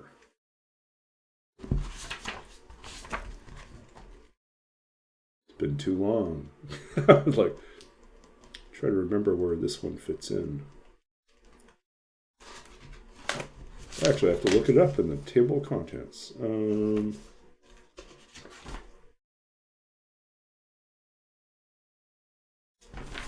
It is in the last section. Okay. So this poem, My Father Waking to Work, is after or inspired by a poem by Robert Hayden, an American poet who wrote a poem called Those Winter Sundays, which was about his father. And so that in that poem, it's the speaker of the poem is describing those early mornings in the winter time when his father would wake before everyone else in the house and quietly take care of things, not only for himself to go to work, but also these small, like, little details that he took care of for the rest of the family. And so it kind of is about sort of the ways in which we show love that are not always obvious. But anyways, this idea of, for this poem kind of came about from thinking about my father, who also was, my father was a librarian, and there was a time when we lived in North Battleford, Saskatchewan, which was his very first position as a librarian. And he would have to get up really early in the winter time to go into work. So, my father waking to work. Early mornings my father would rise, to the house still cold, the windows fine print of frost, and dress in the dark. Always the creak of boards, the stairs tread down, then the door press closed, firm, the solid click of the bolt, then off into the first gray of dawn. The black ice roads from my upper window, the shadows of wartime homes would fall away. His car now only an anonymous fog. How the trees were bared. The fences almost forgotten by light. The faint gleam of red before his turn beyond the hill. And always something lingered. The damp smell of boots, books in their thousands, the aisles in that warehouse that could have been a home. So his first job as a librarian was working for what was then called the Lakeland Library Region. And it served all the rural communities. So North Battleford was in Saskatchewan, a city of about 45,000 people. So we had like a low bar for cities in Saskatchewan. And so about 48,000 people. And there was a large warehouse that served as the holdings for the library, and most of the library patrons were farmers, and or lived in small, tiny communities that did not have their own libraries. And so his job as librarian was actually to go through the lists of requests, of patron requests for different books, and to assemble, like put them into boxes and get them ready to go into the bookmobiles that would then go out to the different communities. So it was a very different type of library work. Like it wasn't the type of like you sit behind a desk and people come to you and with questions. It wasn't the type of library work where you were surrounded by like archives and you help people with their research. No, it was it was kind of like a warehouse, and also at the same time, it was like responding to these requests based on what you had available in the inventory. So it was a different type of work. But at the same time, there was always something that kind of lingers behind. And I think it's kind of funny that my life has taken this big circle where in the end I have found myself now following my father's footsteps and pursuing library work, which was not something I anticipated, when I started out. Okay, so we'll pick maybe we'll pick one more poem and we'll see what we get. Okay, so this comes from my other book, my second book of poetry, which is called Babbage's Dream. You might realize or notice that my name, Babbaginator, originates from Babbage, Charles Babbage, 19th century mathematician who designed, partially built, but never finished what would have been the first computer. So this book of poetry, which was published by Sundress Publications in 2017, is a collection of poems that revolves around the history of computers, a lot of it around the life of Charles Babbage and some of the things he struggled with and some of the things that he accomplished, and some of the many unexpected aspects of his life that make him much more human than sort of the caricature that he gets painted in a lot of history books and stories. But I also write about artificial intelligence and AI in film and literature, and I write about modern programming spaces and programming languages reimagined as poetry. So recursion comes from a series of poems that take their inspiration from programming terms or programming keywords that come out of coding languages. Recursion is sort of a programming approach in which you have so it's a function that, in a sense, is defined by itself. It calls itself recursively, so it calls itself over and over again until it gets to a test case that is usually called the empty case, right? And it basically is the moment where, like, if this is true, then do this. Otherwise, continue to call yourself and apply it. So I think if you're taking a programming class, the way that you're frequently taught this is like through writing a recursive function for an exponent. So like, you say, we're going to make an exponent of, anyways, much more complicated explanation. You don't need that. But if you want to look it up, recursion is basically something that calls itself until it hits an empty case. So this is the poem, Recursion. Test for the empty case. If we reach some sort of end, a lark split wide, its wings a shattered song, the last box within a box and what it reveals, that we love what we cannot hold, what we cannot return, yet try nonetheless. Here some portion of ourselves remains, loose hair caught between keys, months, years, the glint of glass, the reflection of an eye trapped in the monitor's haze, or simply space, a chair abandoned finally to the void.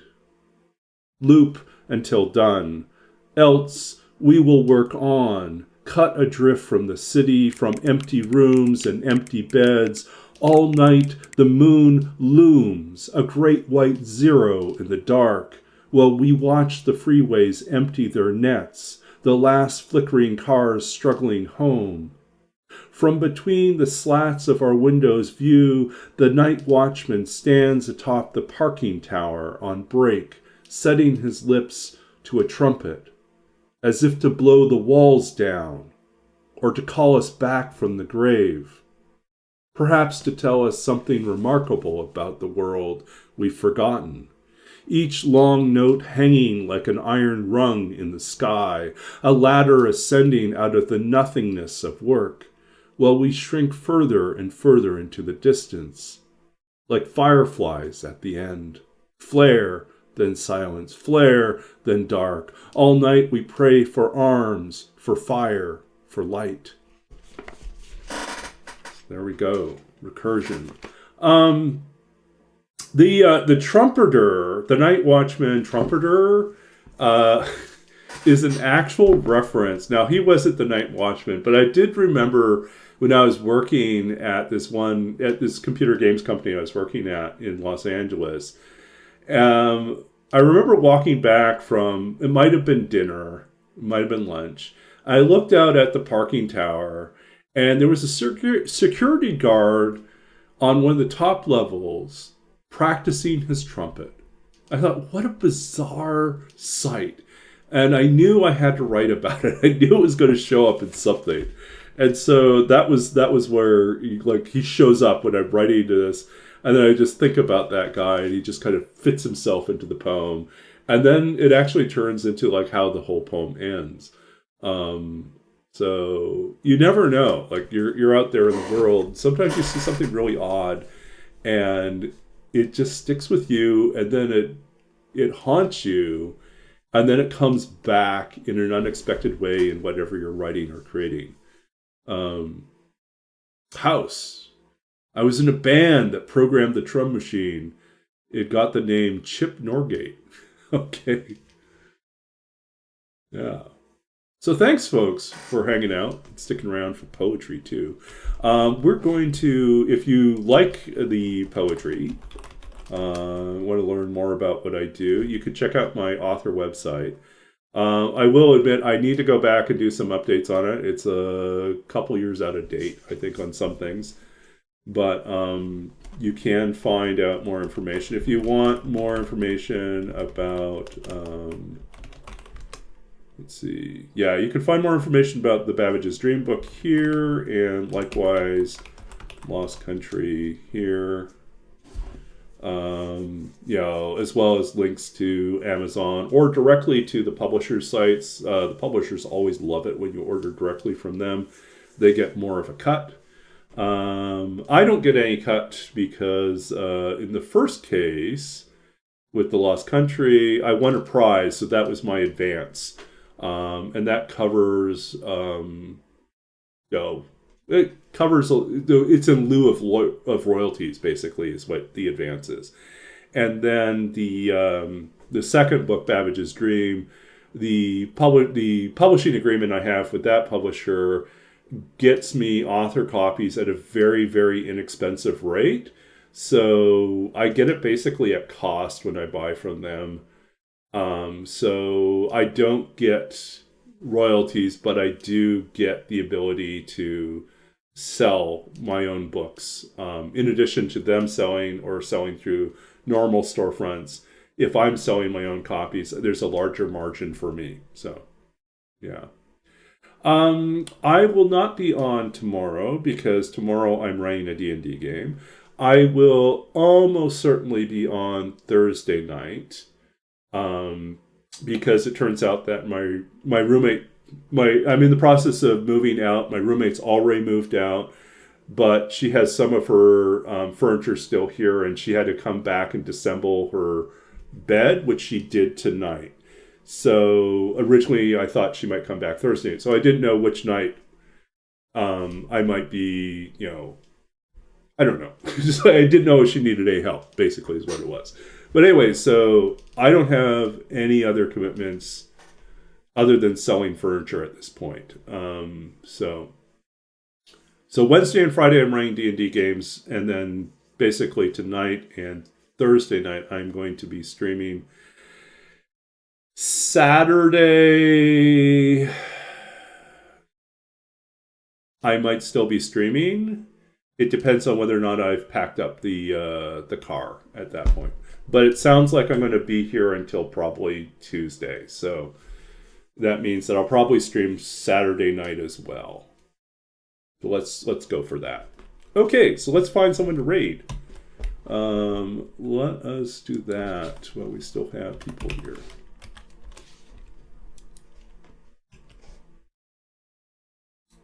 Okay, so we were saying who is on right now? Anzac, Murphy.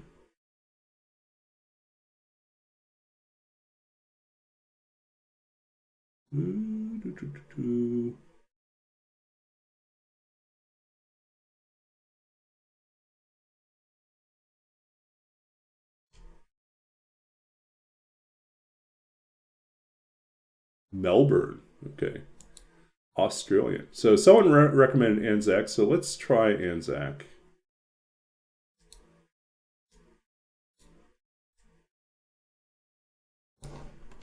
Okay.